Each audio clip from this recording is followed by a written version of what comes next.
If your back's tightened up halfway through a round, this is probably why, and it's not age.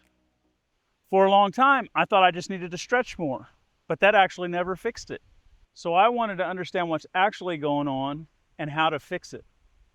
Hey, I'm Dr. Jarrett Pannell. I'm the physical therapist and clinical director at NEO Orthopedics and Rehabilitation in Miami, Oklahoma.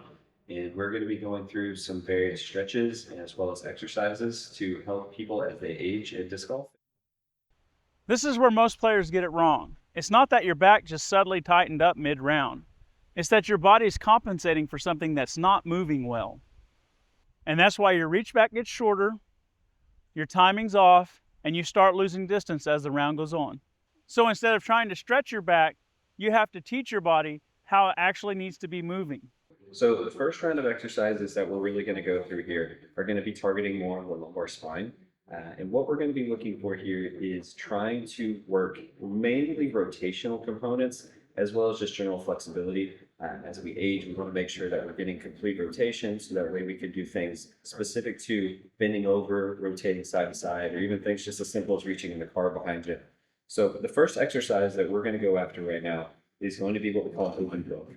So our component here is going to be laid completely on his side, and there's some very specific setup points to this. So we want to make sure Cohen is lying at a 90-degree angle. So what I mean by that is his legs are at 90 degrees, his shoulders are stacked on top of each other. Now, what I'm going to have Cohen do is I'm going to have him take his bottom hands, and if he can, reach up to his hips. And what this will do is help lock out the spine and get better rotation as he opens up. The key to this one is keeping your hand right at 90 degrees like we talked about, and your chin and your chest, or your chin and your shoulder coming together. So what Cohen's going to do is he's going to slowly rotate open all the way and try to reach his back shoulder to the table. And as he comes back, he's going to come all the way back up to neutral. And that is one full repetition. Now, typically we teach these stretches as repetitions. We will have people do 10 to 15 of these at a time, and he's going to continue to repeat these stretches. Early on when you do this stretch, you will probably notice you cannot get as far as Cohen. That's okay. Cohen's been practicing these for a while. But I promise you, as you do repetitions, you will increase your range of motion. You may even feel some tightness in the upper pecs and chest region, and even the bicep, and that's just bonus stretches.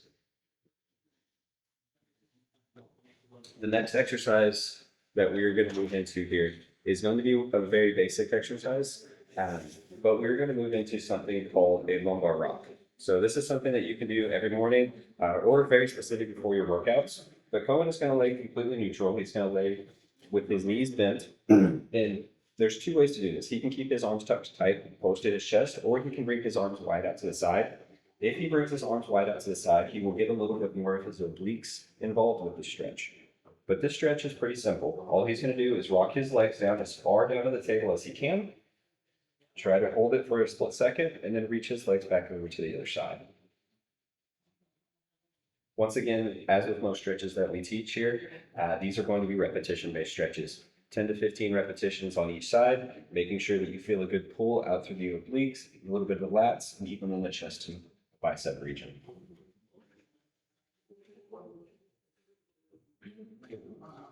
The next stretch that we're going to teach is actually in the same position. We are going to go from a lumbar rock into what we call a 90-90. So Cohen is going to lay completely flat again. He's going to bring his legs up to that 90-degree angle, just like we had. And he's going to widen his stance upon. Now, this may vary for individuals depending on how flexible they are already. But your goal here is to try to get one knee to drop inside the other knee whenever you rotate. So same position, Cohen can put his hands wherever he prefers or wherever he feels more stretch, but he's going to drop his legs all the way down to the side and try to reach the outside leg to the inside of the table. Now, everybody's going to vary in this. You may feel this in different places in the hip. You may feel it once again up in the obliques and the chest, but then he's going to rock to the other direction. Same ideology here. We try to do 10 to 15 of these reps just based on how you perform and how you're feeling during this exercise.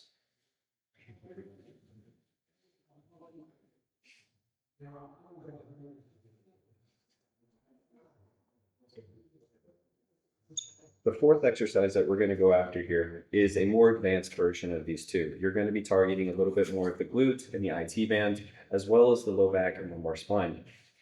We call this exercise a T-post. I'm sure it has other forms and names, but being from rural Oklahoma, we call it a T-post here. So Cohen is going to come out with T, as you can see.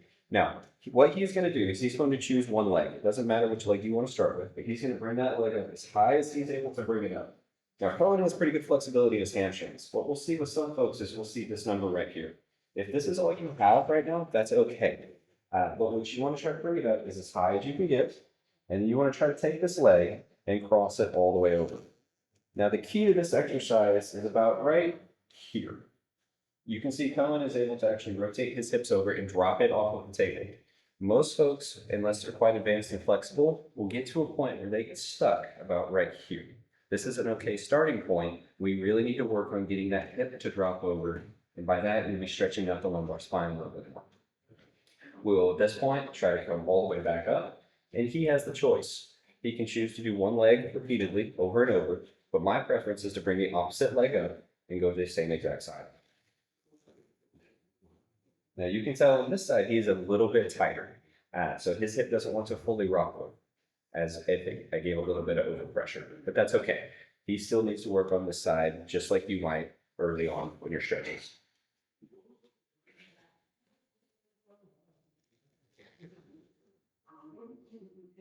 You're going to notice something as you do these stretches. You are going to notice that it becomes easier and easier, and usually there's one side that's tighter than the other. You will find that quickly. And it's okay that there's one side tighter than the other. It's your body's natural position and how it pulls itself. The idea behind most of this is to get biosymmetrical. And what I mean by that is both sides need to be the same when you're stretching. So you're going to find one side that's tighter than the other, just like we saw right here. The final lumbar stretch that we're going to look at is going to be called a Cobra, Upward Dog, Sphinx. There's many versions of this. I'm sure you've seen it before, but it's one of my favorite yoga stretches. Cohen is going to lay flat on his stomach. And there's different variations of doing this. How I like to teach it is putting his hands near his armpits in almost a press-up form. He can have his toes pointed if he would like to, or he can have them extended like he has. What his goal is to press up while trying to keep his hips as close to the table as he can. Now at this point, this is half the exercise. What I want Cohen to do is lift his head up towards the ceiling, and he's going to feel stretch pretty much his entire abdominal region, and then back down. This stretch is multifactorial. And what I mean by that, like we just talked about, it's going to stretch out the abdominals, it's going to stretch out your hip flexors, a little bit of the quadriceps, but in the same breath, people that have had herniated discs or bulging discs, this is going to help push that disc material back into place. So a repeated extension exercise is one of our exercises that we use daily. It really, really targets the specific lumbar vertebrae that we see with bulging and herniated discs. So even for just a general well-being stretch, this is one that I recommend for most people.